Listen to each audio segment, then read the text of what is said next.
একটি ঘটনা বলি শোনো না, হযরতে আলীর ঘটনা।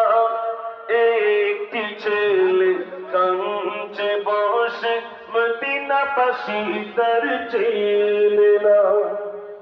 বাচ্চা কাঁদছে, মদিনার মানুষ চেনে না, তো বাচ্চাটা কাঁদছে, মদিনার যুবকেরা ছুটে এলো, এসে জিজ্ঞেস করছে, মদিনাবাসী ছুটে এলো, ও ছেলে তুমি বলো না, কাঁদছো তুমি এমন করে, কি বেদনা শোনাও না, কোথা ঘটি আজ এসেছো তুমি, তোমার নাম কি বলো না, সত্য কথা বলিতে হবে, নইলে মোরা যাব না।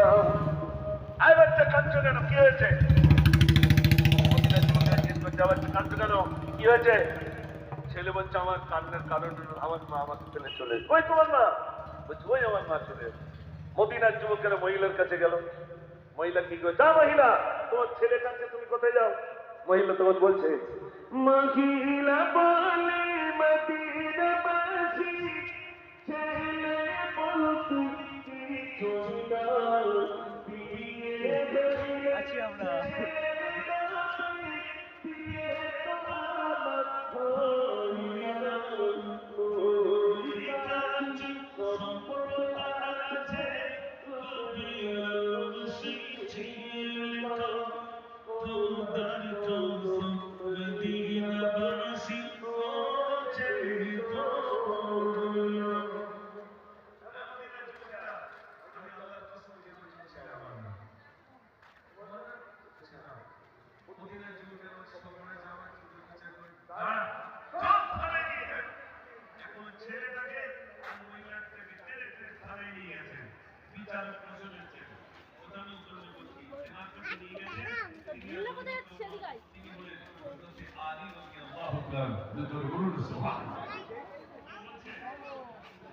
সালাম দিয়ে হযরতে আলী, শোনো এদের ঘটনা, মদিনা এসেছি মহিলা ছেলে যাতো না, মহিলা কই ছেলে মা জানানি, মহিলা কই মোর ছেলে না, বিচার করে হযরতে আলী, এই ছিল তাদের ঘটনা।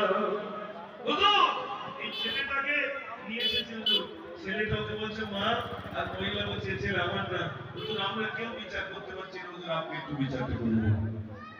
শুনছেন তো আপনারা? হযরত আলী রাদিয়াল্লাহু আনহু মিডিলে বসেছেন, একদিকে ছেলে একদিকে মহিলা, বিচার হবে। হযরত আলী প্রথমে ছেলেটাকে বলে, যা ছেলে বলো তোমার অভিযোগ। ভাইরা হযরত আলী রাদিয়াল্লাহু আনহু প্রথম ছেলেটাকে বলে, যা ছেলে বলো তোমার অভিযোগ। হযরত আলী বলেন, এবার এ ছেলে তুমি সত্য বলো, ওই মহিলা কি হয় তোমার, সব ঘটনা তুলে বলো। ছেলে বলে, খোদার কসম উনি তো হলেন মা জননী, কেমনে ছেড়ে থাকবো আমি, কে করে বলবে শুনি। আল্লাহর কসম করে বলছি, আমার মা, আমার মা, আমার মা, আমার মা থেকে যেন আমাকে দূরে সরিয়ে দেবেন না, আমি আল্লাহর কসম দিয়ে বলছি আমার মা। হযরত আলী এবার মহিলাকে বলছে, হ্যাঁ মহিলা বলো কি বলবো। হযরত আলী বলেন, এবার এই মহিলা সত্য বলো, ওই ছেলেটি কি হয় তোমার, সব ঘটনা খুলে বলো।